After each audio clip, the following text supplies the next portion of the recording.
Hello, and welcome back to Shit Badger Didn't Get to Say. We had a little time off, so you haven't heard from me in a while, but I'm back. We had an Ignorance Equation show this last Sunday, and I thought it went absolutely swimmingly. Rachel, our guest, was amazing. My co-hosts were amazing. And for sake of time, my segment that I chose the week before to talk about, I offered up to skip. I sacrificed it for the show. Just remember that, Nick. I sacrificed it for the show. I went ahead and let that go just simply because it gives me something to talk about here, and the show needed time.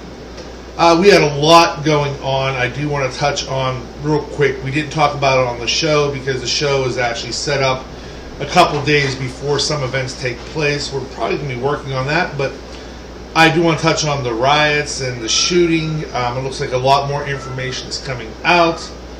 My opinion, black police chief, black cop, black suspect gets shot, and it's all Whitey's fault. That being said, the riots, there's no reason for it. 70% of these people being arrested down there in Charlotte are from out of state. It's just absolutely ridiculous. Greater powers are at work here. It's just not the black community or Black Lives Matter down there doing it. There's greater powers at work.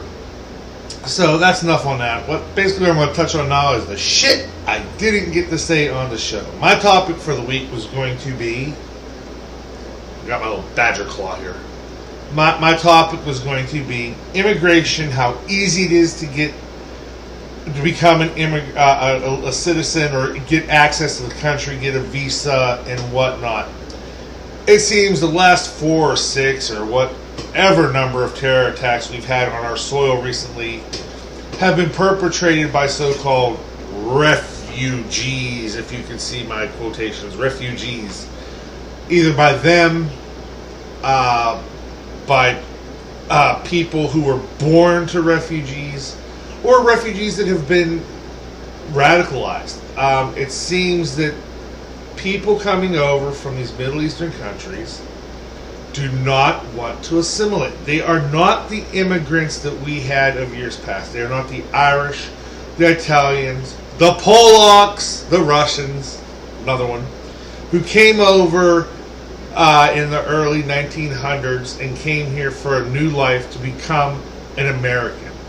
The people coming over now want to leave their shithole countries, come here, change our laws, and make our country another shithole. To me, that doesn't make sense. If you want to leave a shithole country, why come make a good country a shithole country? Why not just stay in your shithole country? Why not fight for your shithole country if there truly is a problem, instead of coming over here and expecting us to send our young men and women over to fight for you? Cowards, pussies, whatever you want to be called. They come here solely to change our way of life to fit theirs. They want Sharia law. They want their customs. They want their lifestyle here. It's a known fact that radical Islam is an idea that is based on conquering and warfare. They want to conquer territory, they want to conquer people, and they want to share and spread, forcibly share, their ideas and their lifestyle on others. And if you don't give in, you get beheaded. That's what they want. I'm not going to name the bastards who have perpetrated the last attacks here on our soil. They do not deserve name recognition. They are scum. They are pieces of shit in my mind, so I'm not going to mention them. But here's the problem. Here's what we are facing now, and here's what Trump is trying to address and articulate. I solely believe it. It is easier now to become not an American citizen, but to come to America as a refugee, as an immigrant, if you're one of the chosen. I'm not talking people from Europe, from England, from France, from Western civilized countries. I'm talking from Mexico's, from the Middle East. It's even harder for people from India, Pakistan than it is from India, China to come here than it is for people from the Middle East or say Mexico. The Obama administration has recently opened up a new resettlement center in the Middle East. I believe it's in Jordan, and he has shortened the processing time to become a refugee or an immigrant, or become an immigrant, I should say. A refugee, they already are. The time frame used to be 18 to 24 months to get access to the United States, to get a visa, to get refugee status, whatever it may be. Obama has loosened it and shortened that time down to 3 months. That's 3 months, people. It takes longer to get a gun permit, not a concealed carry permit, but just a permit to own a gun in New York and California. It takes just as long to get a concealed carry permit to get in Illinois. This is ridiculous. 3 months to vet these people. And they've also loosened the background checks and what documents are going to be accepted. So basically, if you are out, say yesterday, herding goats, and you have a couple scribbled pieces of paper that you were born on such and such date, and a little note from your mom, it says, no, Johnny Jihad here is not a terrorist, or Ahmed is not a terrorist, and you hand it to the government at the refugee camp in Jordan, within 3 months, you'll have a visa to come over here. They do hardly any background checks whatsoever. They'll try, but it's almost impossible. They've pretty much made it open what you can bring. Here's a note from my mommy, I'm not a terrorist, please let me in, and we do. So like I said, it does take longer to get a gun permit in California, Illinois, and New York, and some other places. There's no comment on the Obama administration on how or why they cut the system from 2 to 3 years to 3 months, or 18 months to 2 years to down to 3 months. No comment, of course not. Most transparent presidency and administration ever.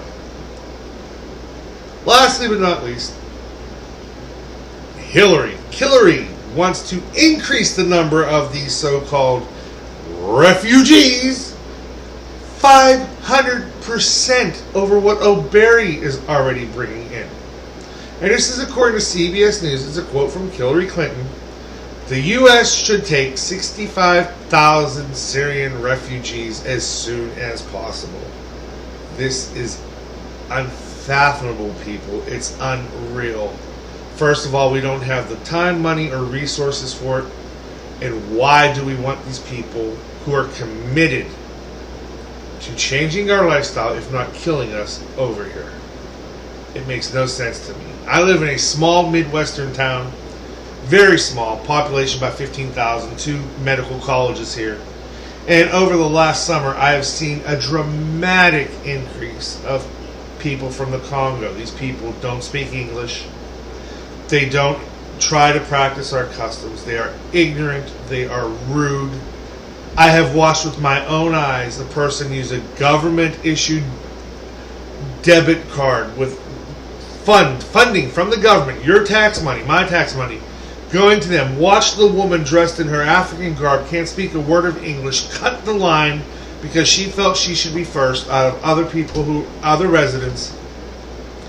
Take money off of that card given to her by the government and send $400 to her mother in the Congo. Our local newspaper says, oh, they're spending money here and they're working here and they're assimilating and they're very kind and wonderful people. How is her sending $400 of your hard-earned tax money to her mother in the Congo helping our economy or our country? Think about it, people. Think about it when you vote Democrat and when you support these open borders. That's all I have this week. Look forward to our show next week on Eater's Equation. I'm the Badger, talking to you from my den.